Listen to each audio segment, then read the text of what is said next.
Hello everyone. The new house, a testament to Deus' love and silent sacrifice.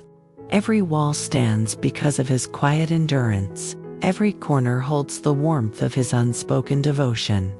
This home is more than shelter, it is the proof that even in silence, love can build something stronger than any storm. The morning sun spilled its first golden light across the quiet fields, painting the dewdrops on the grass with a soft glow. From a distance, the small bamboo house stood silently, still smelling of fresh wood and earth. It was not grand, not polished, but it carried the warmth of countless nights without sleep. The sound of hammers echoing under the moonlight, and the quiet breathing of a man who worked until his hands ached. Dee stood a few steps away, watching smoke curl from the roof as Huyen prepared breakfast inside. The sound of Maya's laughter floated through the air like the song of a bird. It was in that moment he felt the tiredness of months of hard labor melt into something deeper, something only a heart that truly loved could understand. No one had seen the sacrifices he made. They did not see him walking home under the rain, clothes soaked, carrying bundles of bamboo and sacks of cement. They did not see him skipping meals so he could save enough to buy one more wooden beam, one more roll of thatch. They did not hear the quiet sighs he released when everyone else was asleep, worrying whether the roof would stand through the next storm. To the world, this was just a small countryside home. But to Dee, it was a promise made real, a safe place for Huyen and Maya, a shield against the cold winds of fate. Every wall was built with care, every nail driven with silent hope, every corner touched with his longing to see them smile without fear.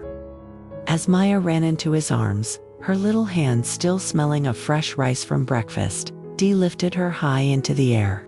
Huyen stood in the doorway, eyes shining with unspoken gratitude. The house behind them seemed to breathe alive with warmth and love.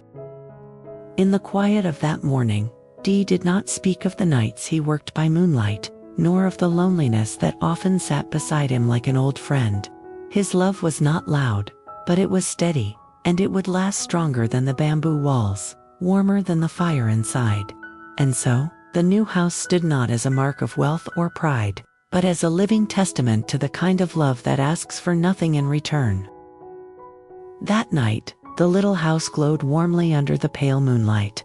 The fresh bamboo walls still carried the scent of the forest, and the roof rustled gently in the evening breeze.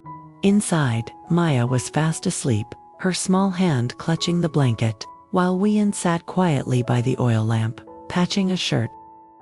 Dee stepped in silently, his clothes damp from the night dew. He placed a bundle of vegetables and a few eggs on the table, the result of an extra job he had taken on after work. Huyen looked up, her eyes meeting his, and for a moment, there was a silent conversation, gratitude from her, and quiet reassurance from him. No words were needed. In the following days, life settled into a steady rhythm.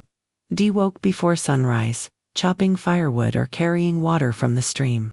Huyen tended to the small garden, planting morning glory and herbs. Maya's laughter filled the air each time she chased after the chickens in the yard. The new house was not grand, but it was a shelter built from countless nights of labor and a love that asked for nothing in return. One evening, as rain pattered softly on the roof, Maya curled up next to Dee and asked, "Uncle, why did you work so hard for this house?" Dee smiled faintly, looking at the girl's innocent eyes. "Because everyone deserves a safe place to rest, little one. And because seeing you and your mother smile makes all the work worth it." Huyen, listening from the kitchen, turned away to hide the tears welling in her eyes. She knew this house was more than just wood and bamboo. It was Da's promise, built plank by plank, that they would never be alone again. The first night in the new house was unlike any other. The scent of freshly cut wood still lingered in the air, mingling with the faint aroma of the tea they had shared earlier. Outside, the rain had stopped, leaving the earth damp and cool, while the cicadas sang softly in the dark. Dee sat quietly in the corner, his eyes resting on the flickering light of the small oil lamp. Across the room, Huyen was tucking Maya into bed, brushing the child's hair with gentle hands. The girl's laughter still echoed faintly in the room from moments earlier, her excitement over the new home making her restless even at bedtime. When Maya finally drifted off to sleep, Huyen came to sit beside Da. She didn't speak right away, her hands rested on her lap, and her gaze was fixed on the floor. Da glanced at her and gave a faint smile, the kind that carried both relief and quiet exhaustion. "You worked too hard for this," she said at last, her voice soft but tinged with emotion. Dee shook his head. "It's nothing. As long as you and Maya are safe, and have a place to call home." The words settled heavily between them. Huyen wanted to say more, to thank him, to tell him that his silent sacrifices hadn't gone unnoticed, but her throat tightened. Instead, she poured him a cup of warm tea, letting the steam rise between them like a silent promise. That night, the rain clouds parted, and a sliver of moonlight spilled into the small house.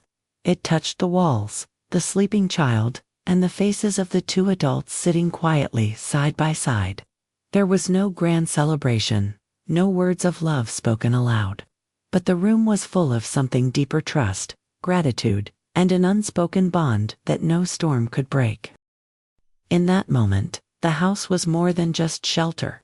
It was proof that even in a world full of uncertainty, there are hearts willing to carry the weight in silence, and hands willing to build something beautiful without asking for anything in return. The first night in the new house was unlike any other. The air still carried the fresh scent of bamboo and lime, mingled with the faint fragrance of the wildflowers Maya had gathered earlier. The walls glowed softly under the flickering oil lamp, and every creak of the wooden floor seemed to echo a promise of safety. Huyen sat quietly on the edge of her bed, watching Maya curl up under the new blanket. Outside, the crickets sang as if celebrating this small victory. Huyen's eyes wandered to the doorway, where Dee stood, his silhouette outlined against the pale moonlight. He didn't speak, he rarely did when words weren't needed. Instead, he simply gave her a gentle nod before stepping out to check the latch on the front door.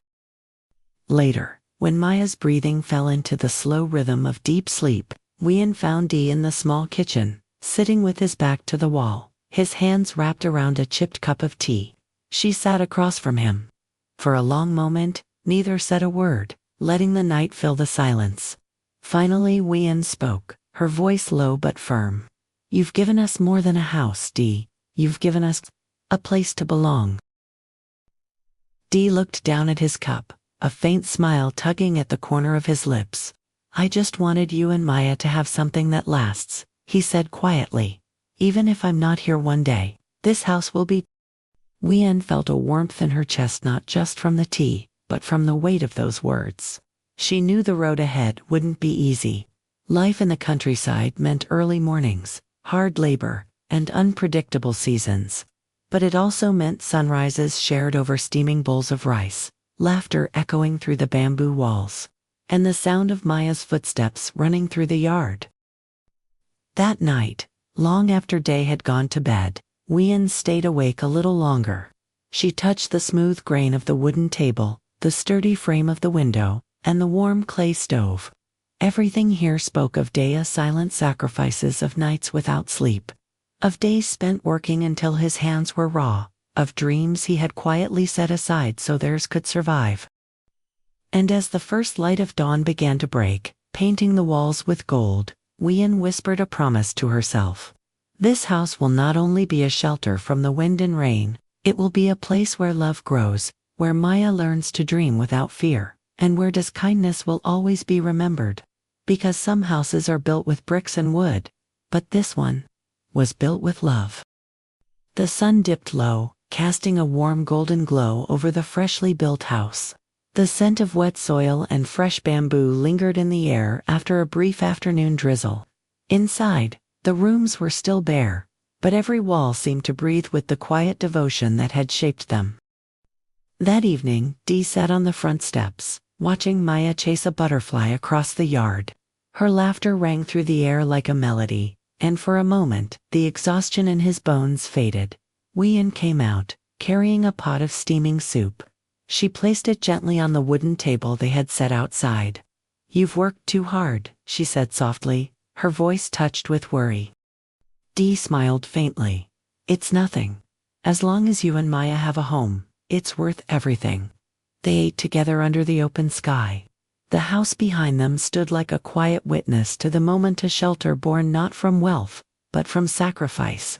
Huyen's heart ached as she watched her pour more soup into Maya's bowl, his own portion left almost untouched. She wanted to say something, to tell him she saw the toll it had taken on him, but the words stayed locked inside. After dinner, Maya fell asleep, curled up on a woven mat. Dee covered her with a blanket and stepped outside again. The moon had risen, bathing the new house in silver light.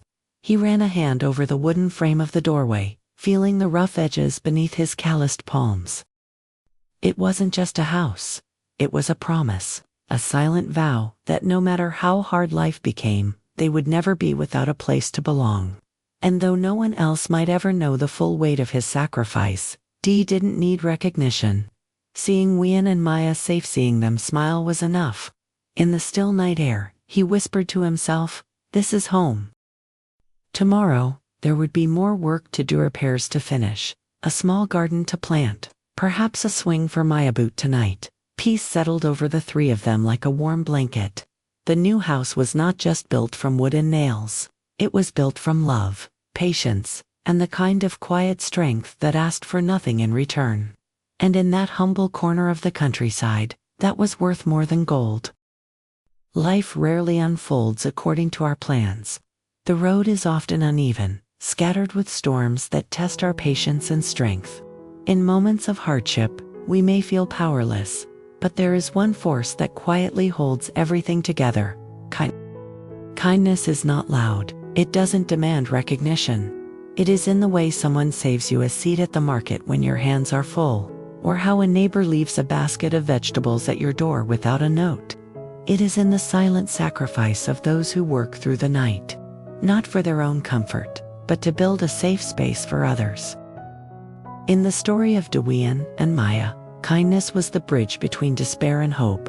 It came in small gestures: a cup of warm tea on a cold day, a repaired roof before the rain arrived, or a steady voice saying, "I'm here." These moments may seem ordinary, but they hold extraordinary power. They remind us that even in the most uncertain times, we are not alone. Kindness also teaches patience. It does not rush to fix everything at once, but works steadily, like a seed growing in the soil. Over time, it transforms not just lives, but hearts. It builds trust where fear once lived, and hope where there was only exhaustion. In the end, the lesson is simple. You may not always be able to change the whole world, but you can change someone's world. And when kindness is passed from one person to another, it becomes a chain strong enough to pull people through even the heaviest storms. Sometimes, the greatest strength is not in fighting loudly, but in loving quietly. And that quiet love, given freely, can be the most powerful force in the world.